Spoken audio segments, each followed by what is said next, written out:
Ботулизм деген бул жаңы ачылган баягы консервированный тамак аш азыктарынан туура эмес сакталып, туура эмес жасалып, баягы технологиясы бузулган мезгилде ошондо ботулизм бактериясынан токсиндер бөлүнүп чыгып, ошо тамак аш азыктарынын ичинде пайда болот да. Ал токсиндер ошо организмге киргенде адамды ууланууга пайда кылат.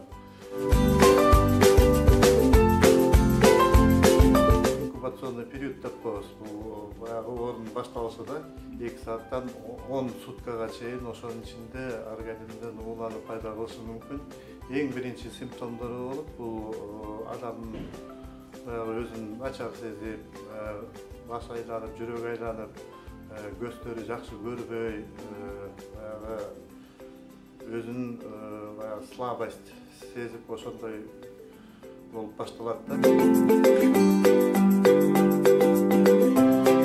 Азыркы күндө көбүнчөсү баягы бизде катталып жаткан баягы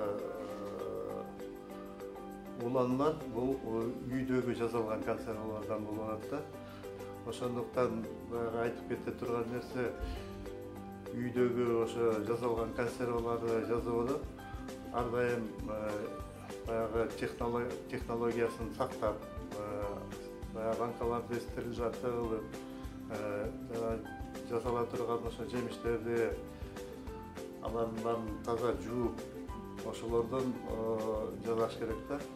Базардан көбүнчө алганда баягы колдон албаш керек бул консервалар, колдо жасалган консервалардычы.